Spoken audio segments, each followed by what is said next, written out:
அண்ணன் மனைவியை பாலியல் பலாத்காரம் செய்ய முயன்ற 80s ரவுடி அடித்து கொலை செய்யப்பட்டிருக்கிறார். கொலை வழக்கில் இருந்து ஜாமீனில் வெளியே வந்தவர் மீண்டும் ஆட்டத்தை ஆரம்பித்த போது நடந்த படுபயங்கர சம்பவத்தின் பகீர் பின்னணி இது. ஊர்கோவில் அருகே இருந்த கலையரங்கத்தை கடந்த சில மாதங்களாகவே மதுபான விடுதியைப் போல பயன்படுத்தி வந்த பிரபல ரவுடி நள்ளிரவில் அடித்து கொலை செய்யப்பட்டிருக்கிறார். ரணியல் காவல் நிலையத்தில் சரணடைந்த கொலையாளி தெரிவித்த வாக்குமூலம் காவல்துறையினரையே அதிர வைத்திருக்கிறது.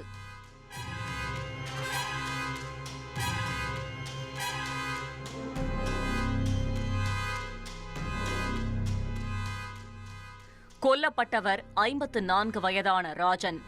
கன்னியாகுமரி மாவட்டம் ரணியல் அருகே உள்ள பேயன்குழியைச் சேர்ந்தவர். 80ஸ்களில் குமரி ஜில்லாவை கலக்கிய பிரபல ரவுடியாக ராஜன் இருந்துள்ளார். அவர் மீது கொலை, ஆட்கடத்தல், கட்ட பஞ்சாயத்து உள்ளிட்ட பல குற்ற வழக்குகளும் இருந்துள்ளது. சிறை பறவையாகவே காலத்தை ஓட்டியதால் ராஜனை திருமணம் செய்து கொள்ள எந்த பெண்ணும் முன்வரவில்லை. பேச்சுலராகவே 50 வயதை கடந்த ராஜன் கடந்த 2023ஆம் ஆண்டு குளச்சல் பகுதியில் மது அருந்தும் போது ஏற்பட்ட தகராறில் எழுத்தாளர் அருள் பாபி என்பவரை குத்தி கொலை செய்துவிட்டு மீண்டும் சிறைக்கு திரும்பியுள்ளார். ஆனால் மறுபடியும் நீதிமன்றம் ராஜனுக்கு ஜாமீன் வழங்கி சிறையிலிருந்து விடுவித்துள்ளது. வயதாகிவிட்ட காரணத்தால் ஃபார்ம் அவுட் ஆன ராஜன் ஒரு காலத்தில் கெத்தாக வலம் வந்த ஏரியாவிற்குள் தங்க கூட இடமில்லாமல் தெருவில் நின்றுள்ளார்.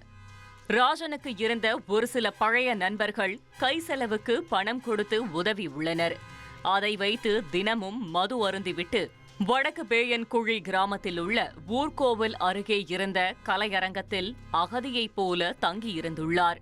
தினமும் போதையை போட்டுவிட்டு ராஜன் தன்னிடம் சிக்குபவர்களிடம் பழைய குற்ற சரித்திரத்தை பெருமையாக பேசி வந்ததாக தெரிகிறது. இந்த சூழலில் அதே ஊரில் ராஜனின் பெரியப்பா மகனான 63 வயதான முதியவர் ஒருவரும் குடும்பத்தோடு வசித்து வந்திருக்கிறார். சம்பவம் நடந்தன்று முதியவரின் வீட்டில் அவருடைய மனைவி மட்டுமே இருந்தபோது அத்துமீறி வீட்டிற்குள் நுழைந்த ராஜன் வயதான மூதாட்டி என்றும் பாராமல் அவரை பாலியல் வன்புணர்வு செய்ய முயன்றிருக்கிறார். இந்த விஷயம் முதியவருக்கு தெரிய வரவும் அன்றிரவு கலையரங்கத்தில் மது போதையில் படுத்திருந்த ராஜனை எழுப்பி கண்டித்துள்ளார். அப்பொழுது அவர்களுக்கிடையிலான வாக்குவாதம் முற்றி அது கைகலப்பாக மாறியுள்ளது. ஒரு கட்டத்தில் ஆத்திரத்தின் உச்சிக்கே சென்ற முதியவர் அருகிலிருந்த தடியால் ராஜனை மிக கொடூரமாக அடித்து கொலை செய்துவிட்டு நேராக காவல் நிலையம் சென்று சரணடைந்துள்ளார்.